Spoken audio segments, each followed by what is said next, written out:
قبل ما نبدأ حكايتنا نصلي على سيدنا محمد. اللهم صل وسلم وبارك عليك يا حبيبي يا رسول الله.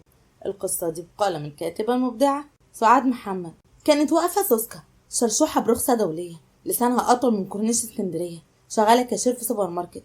بتصحى تتخانق مع طوب الأرض في سوبر ماركت أولاد رزق الساعة 9 الصبح. سوسكا واقفة على الكاشير بتتخانق مع الزبونة علشان كيس شيبسي. بقولك ايه يا حاجة، كيس الشيبسي ده ب15 جنيه مش ب15 قرش، احنا مش في 98. وبعدين انت واخده كيس مقفول عايزه تفتحيه وتدوقيه؟ ده سوبر ماركت مش فرح بنت خالتك. ايه قله الادب دي؟ فين المدير؟ انا هربيك يا جربوعه. جربوعه؟ هلك جربوعه. المدير في الحمام يا اختي، تحب تستنيه؟ هيطول، اصل واخد جورنال معاه محسساني انك واقفه في هايبر مدينتي. الزبونه سابت الحاجه ومشيت وبتدعي عليها. دخل كريم شاب غني جدا، كان لابس بدله شيك وريحته حلوه وماسك موبايل ايفون 16. صباح الخير. سوسكا من غير ما تبص: صباح الزفت، هات اللي معاك يخلص. ايه ده؟ انت بتكلمي العملاء كده؟ سوسكا رفعت عينيها: انت مين؟ بتاع حماية المستهلك ولا جاي تديني كورس تنمية بشرية ام عجايب؟ انا كريم صاحب المول ده كله والمحل ده بتاعي، انا من الحاج سمير الدهشوري. اهلا وسهلا. صاحب المول؟ يعني انت اللي بتغلي سعر اللبن كل يوم؟ طب كويس انك جيت، عاوز اقولك كلمتين. اللبن غلي والجبنة غليت ومرتبه زي ما هو، ده يرضي ربنا. انت اسمك ايه؟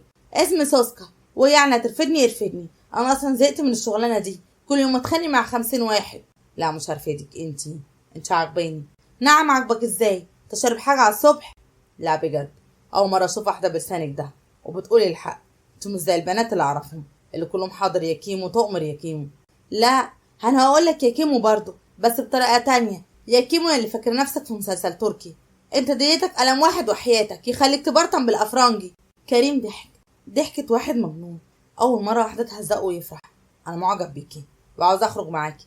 تخرج معايا فين؟ في تلاجة الجبل ما تخرج يا بابا، شوف لك واحده من مستواك بتاع بابي ومامي. انا اخر اخرج اجيب عيش. طب اشربي معايا قهوه. ما بشربش قهوه، شربني شاي باللبن، ولو عاوز تشرب معايا هات انت الشاي عشان انا مفلسها. موافق، هجيب شاي. كريم راح جاب 2 شاي من البوفيه وجه قعد قدام الكاشير والزباين واقفه طابور.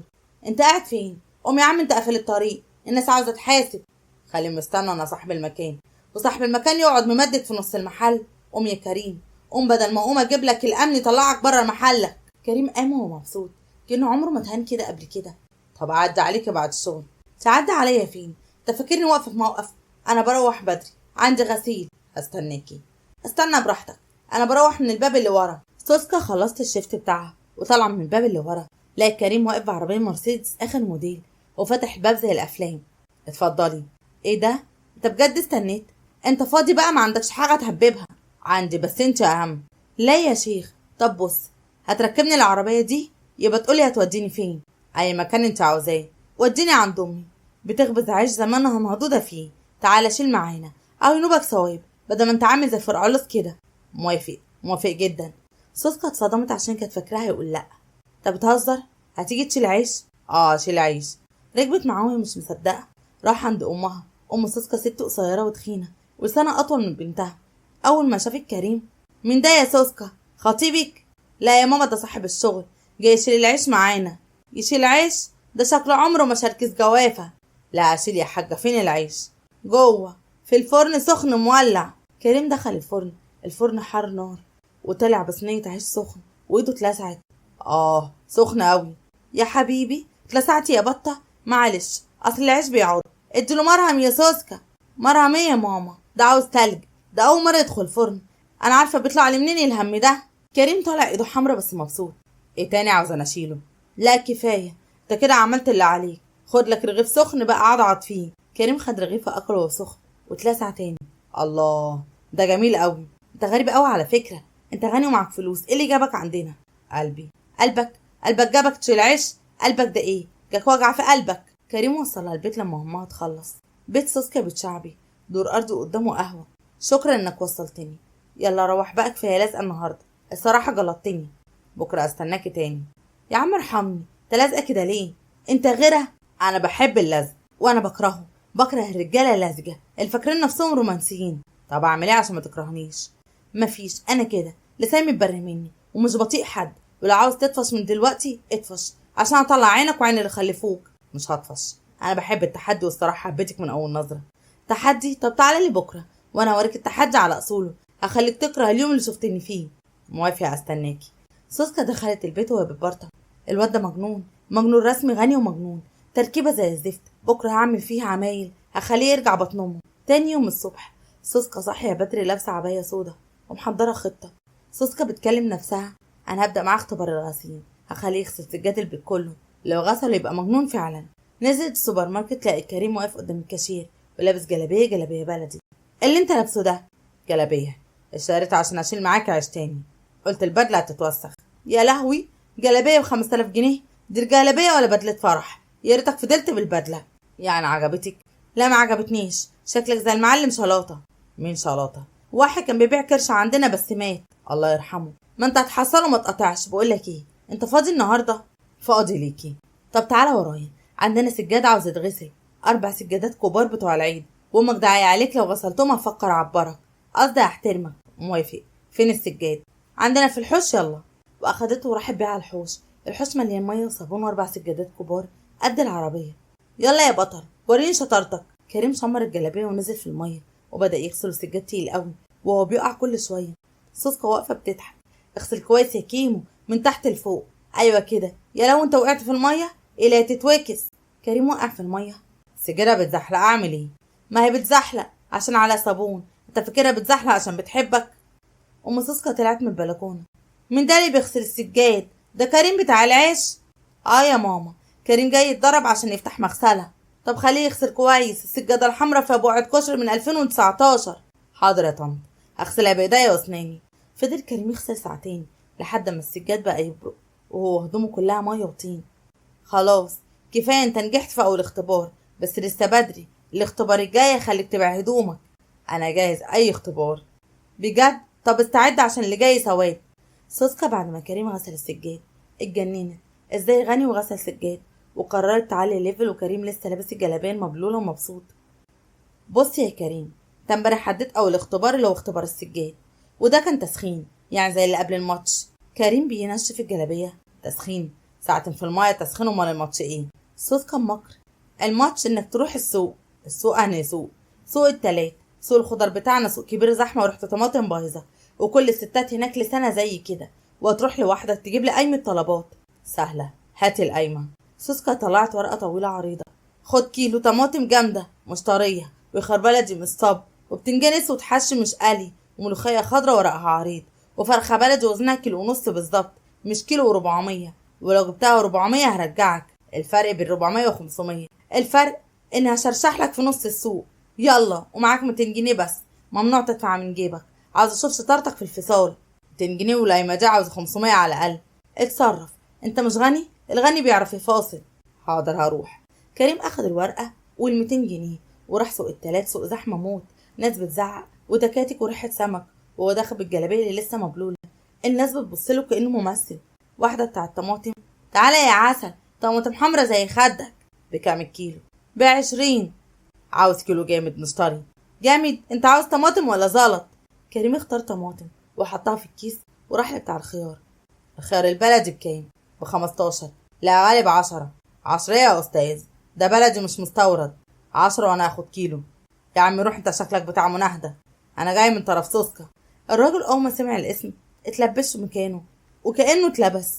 سوسكا؟ سوسكا بنت ام سوسكا؟ يا نهار مش معدي، انت تعرف سوسكا؟ اه، دي خطيبتي. خطيب سوسكا؟ يا لهوي، ده انت هتتروق. بص يا ابني، خد الخيار ب8 جنيه بس، وامشي بسرعه قبل ما تنده عليك. كريم استغرب، كل ما يقول اسم سوسكا في السوق البياعين يترعبوا ويدوا الحاجه ببلاش. بتاع البتنجان؟ سوسكا؟ لا، خد البتنجان كله وامشي، ما تعمليش مشاكل. بتاعت الملوخيه؟ سوسكا؟ ياما خد الملوخيه وما تجيبلي السوسكا هنا، اللهم احفظنا. كريم خلص القايمه كلها ب150 جنيه بس ورجع لسوسكا وهي قاعده على الكاشير. اتفضلي الطلبات وفضل 50 جنيه كمان. سوسكا مصدومه، خلصت ازاي وازاي فاضل فلوس؟ اصل اول ما بقول لي اسمك البياعين بيدوني الحاجه يمشوني بسرعه. يا ولاد الجزمه، سمعتي واصله السوق؟ طب الفرخه وزنها كام؟ 1.5 كيلو بالظبط، وزنتها عند 3 بياعين ووزنتها تاني عند عمو بتاع السوبر ماركت، وبيسلم عليك وبيقول على الشعره. يا نهار مش معدي، ده نجح في اختبار السوق، ده كان اصعب اختبار عندي. هاي اللي بعده. لا اللي بعده مش سهل، اللي بعده هتعيط بقى. مش هعيط ما تخافيش. هتعيط. اختبار العيال. عيالين. عيال اختي 3 عيال. اكبر واحد عنده 6 سنين واصغر واحد عنده 1.5 سنة. شياطين شياطين بمعنى الكلمة. هتقعد بيهم ساعتين لوحدك وانا اروح مشوار، لو رجعت لقيتهم عايشين تبقى نجحت. ساعتين بس سهلة. سهلة. هنشوف. سوسكا جابت العيال من جوه، عيل اسمه حماصة وعيل اسمه بقلص الصغير وعيل اسمه شطة. أول ما شافوا كريم حماصة مسك الجلابية. انت مين؟ أنا عمو كريم. عمو كريم عنده شوكولاتة؟ اه عندي. طلع شوكولاتة. العيال اتلموا عليه وبعد دقيقة الشوكولاتة خلصت والعيال بدأوا الحرب. عاوز ألعب. وأنا عاوز أنام على الأرض. بقلص الصغير يا ولاد اهدوا. نلعب ايه؟ نلعب عريس وعروسة. انت العروسة. انا العروسة ليه؟ عشان لابس جلابية. لبسوا الطرحة بتاعته من سوسكا وقعدوا على الارض وبقلص الصغير قعد على رجله بيشد دقنه. اه دقني. اسكتي يا عروسة. العروسة ما تتكلمش. يلا لون وش العروسة. جابوا الوان في الماستر وبدأوا يلونوا وش كريم احمر واخضر وازرق وكريم مستحمل. كفاية الوان وش بقى زي كوز قزح. لا لسه ناقص شنب. رسموا له شنب كبير ودقن وهو قاعد زي اللهبل. بولس الصغير عمال يوقوق. عاوز ايه انت كمان؟ بيبي.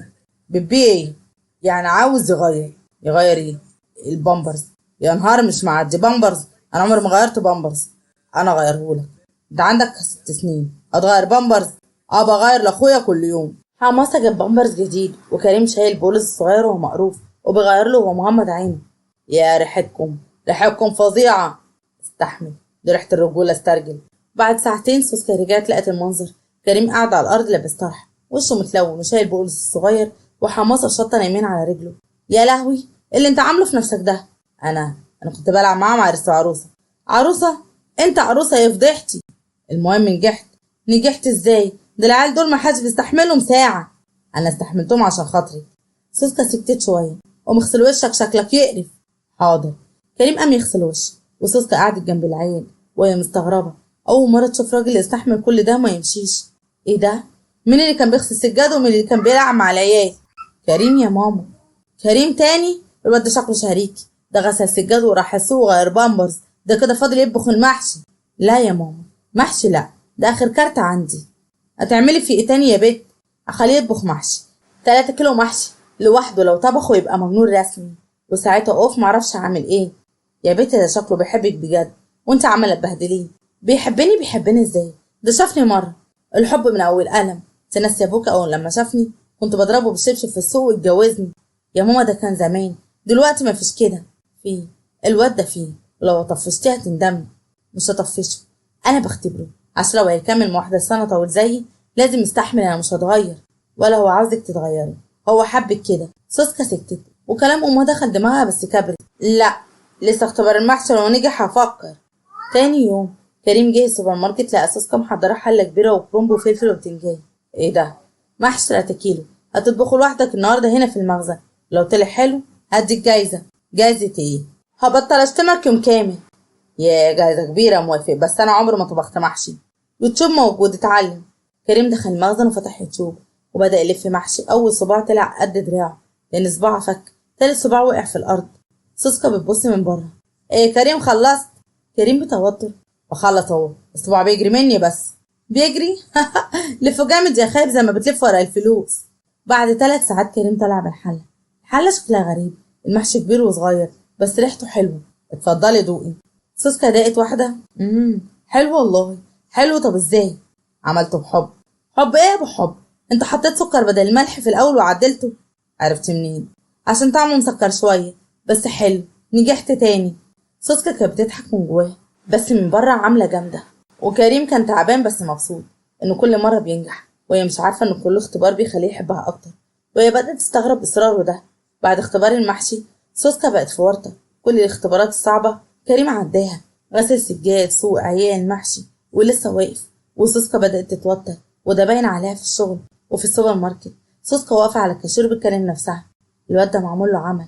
غسل سجاد وراح السوق غير بامبرز وطبخ محشي. لسه بيحبني؟ ده ايه الاصرار ده؟ ده لو كان بيقدم على وظيفه حكوميه كان اتعين من زمان. دخلت صاحبتها فتكات لسانها اطول من سوسكا ب2 سنين. ايه يا سوسكا مالك شكلك مضروب على دماغك؟ مضروب؟ ده انا اللي ضاربه الناس كلها بس في واد غني لازقلي لازقطين. غني؟ غني ازاي؟ معاه كام؟ معاه مول وعربيه وفلوس تجيب بلد. وبتحبيه؟ لا طبعا انا مش بطيء، ده انا بعمل فيه اختبارات عشان يطفش. اختبارات ايه؟ غسل سجاد وطبخ محشي. يا لهوي، انت بتطفشيه ولا بتجوزيه؟ دي اختبارات جواز، دي كده بتدربيه يبقى جوزك. ليه يا بت؟ انا عاوزاه يطفش عشان مش بتاعت حب وبتاع، انا بتاعت شغل وبس. طب جربي اختبار يطفش اي راجل، اختبار امي. امي؟ اه، خديه يقعد مع امك ساعتين لوحدهم، لو استحمل يبقى ده ملاك مش بني ادم. ده امك لوحدها تولد الحامل قبل ميعادها.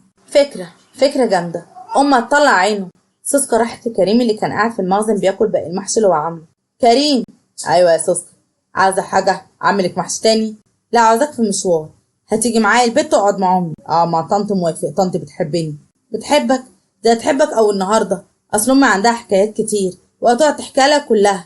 حكايات ايه؟ حكايه جوازه، وحكايه ولادتها فيا، وحكايه خالتي اللي اتطلقت 3 مرات، وحكايه الجيران اللي سارقين سلك الدش. كل ده واكتر. يلا. اخدته البيت. ام سوسكا قاعده في الصاله مشغله التلفزيون على مسلسل هندي، واول لما شافت كريم: اهلا يا كريم يا حبيبي، تعالى اقعد. ازيك يا طنط؟ كويسه يا حبيبي. بقول لك ايه، انت تعرف اني وانا صغيره كنت شبه شاديه؟ شاديه مين؟ شاديه الممثله. كنت شبهها بالظبط، بس اتخن شويه واقصر شويه ومناخير اكبر شويه، بس كنت شبهها. ما شاء الله، الشبه رهيب. اه، واتجوزت ابو سوسكا، الله يرحمه، كان راجل طيب، بس كان بياكل كتير مات من الاكل. مات من الاكل؟ معقول؟ اه، كل حلة محشي لوحده زيك كده، جات له تخمه ومات. سوسكا قاعده بره وسايبه كريم مع امها وبتسمع من المطبخ. بقول لك ايه يا كريم، انت بتحب سوسكا؟ اه يا طنط بحبها والله. بتحبها ازاي وهي لسانها طويل وتفتلها بلاد؟ ده انا ما اقعد ابر منها. بحب لسانها الطويل، بيضحكني وهي اصلا بتعمل كده عشان تحمي نفسها. بيضحكك؟ ده لسانها ده طفش بلد. دي مره اتخانقت مع سواق توك توك، التوك توك اتقلم من شخطه شخطتها، عشان كده بحبها مش منافقه. طب بص، انا هقول لك سر. سوسكا طيبه بس بتدعي القوه عشان ما حدش يضحك عليها. من ساعه ما ابوها ما مات وهي شايله البيت، وبتشتغل وبتشقى، مش عاوزه حد يشق عليها، فبتزعق. انا عارف كده. عارف؟ طب هتستحملها؟ استحملها العمر كله. يا حبيبي يا كريم، ده انت غلبان قوي. طب خد كوبايه شاي اشرب، ده شاي انا عاملاه فيه زي الاسمنت. شكرا يا طنط. كريم شرب الشاي. الشاي تقيل فعلا ومر كانه قهوه.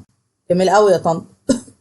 جميل؟ ده انت اول واحد تقول عليه جميل، ده جوزي كان بيقول عليه ميه مجاري. لا جميل. فضلت ام سوسكا تحكي ساعتين عن كل حاجه، عن الجيران وعن المسلسل الهندي وعن اختها. كريم قاعد بيسمع وبيهز راسه لحد ما ام سوسكا نامت وهي بتحكي. وبعدين طنط انت نمتي يا طنط؟ كمل الحكايه.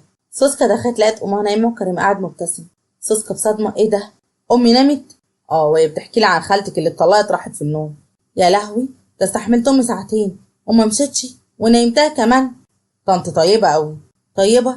ده انت اول واحد يقول عليها طيبه، ده احنا نفسنا مش طايقينها معظم الوقت. هاي نجحت انما نجحت ازاي معرفش. ده انت عديت اختبار ما حدش عداه قبل كده. ده خطيب اللي فات هرب من البلكونه لما قعد مع امي. كان عندك خطيب؟ كان واحد واتقفش عشان امي قعدت تحكي له عن تربيه الفراخ. انا مش هطفش. عرفت انك مش هتطفش، انت لازقه امريكاوي. لازقه فيك انت وبس. سوسكا سكتت وبصيت له لاول مره، بصيله كويس، لقيت شكله تعبان وهدومه مبهدله من كتر الاختبارات، بس عينه بتلمع. قوم روح استريح، شكلك تعبان. مش خايفه عليا؟ لا مش خايفه، بقول لك روح عشان ريحتك بقت محشي على سجاد مبلول. حاضر هروح، بس بكره في اختبار تاني. بكره مفيش اختبارات بكره، انا زهقت من الاختبارات.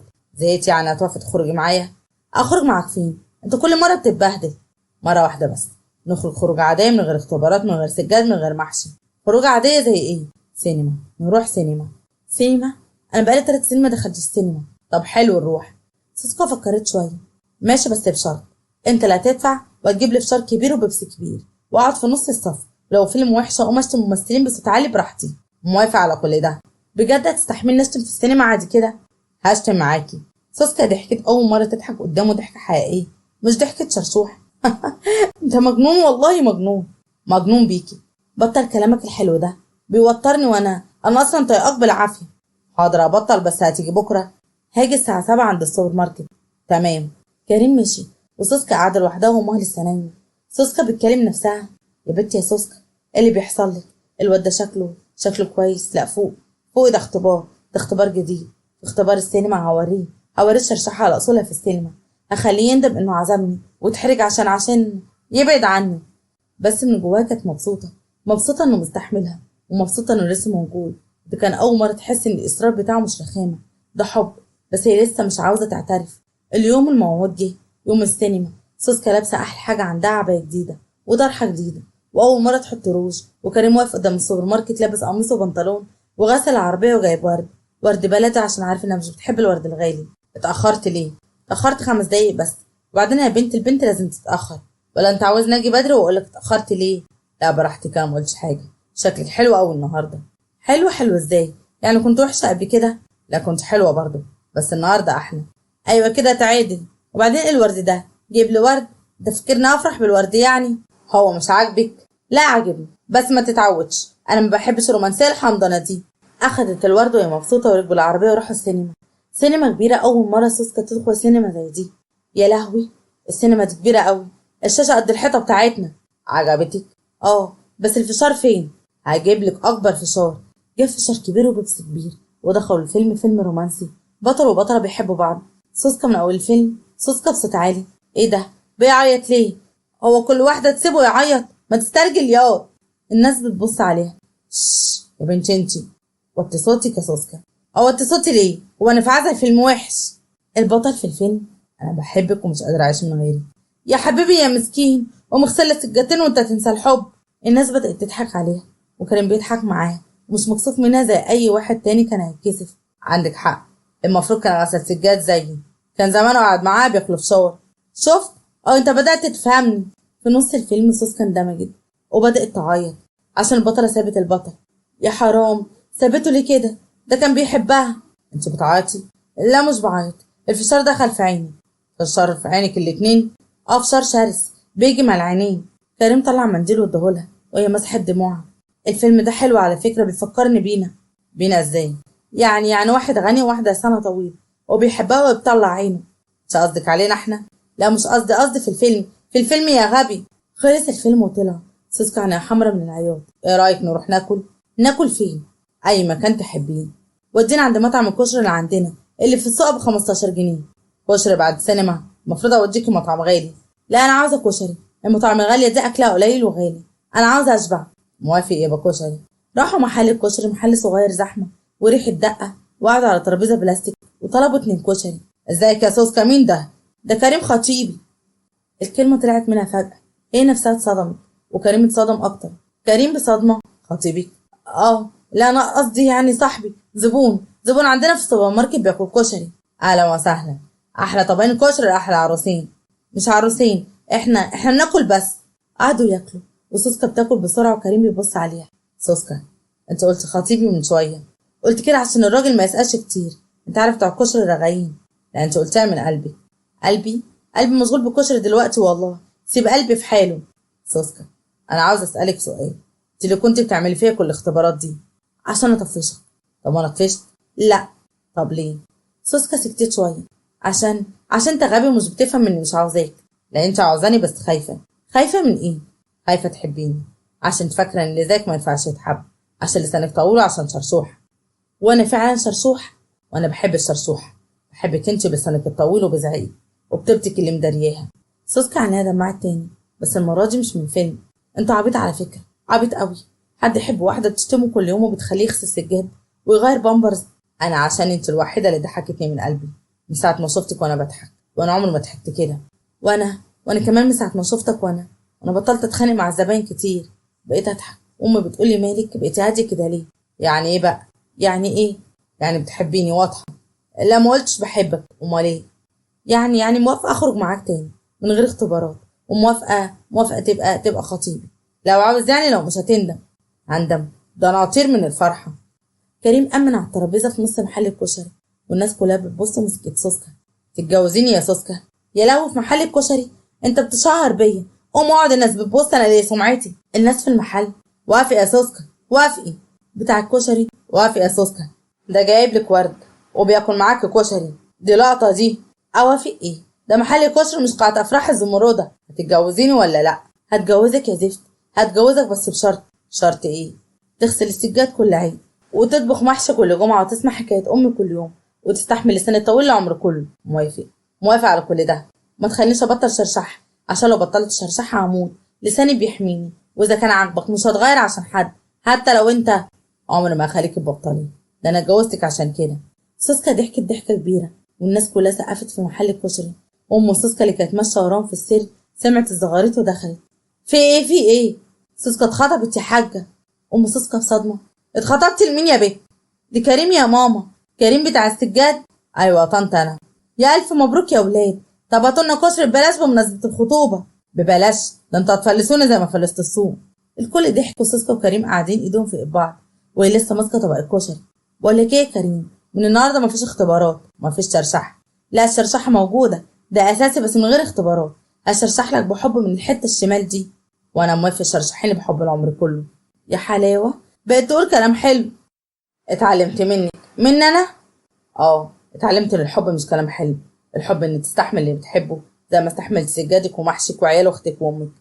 وانا اتعلمت ان الحب انك تلاقي حد بيحبك زي ما انت وما يحاولش يغيرك. قعدوا يكملوا اكل الكشري والناس حواليهم تتفرج ومبسوطه. وسوسكا اللي كان لسانها 2 متر لقت اخيرا حد يحب طول لسانها. وكريم اللي كان غني ومعاه فلوس الدنيا لقى السعاده في طبق كشري ب15 جنيه مع واحده شرشوحه. وبكده تكون خلصت حكايتنا، واستنوني في حكايه جديده.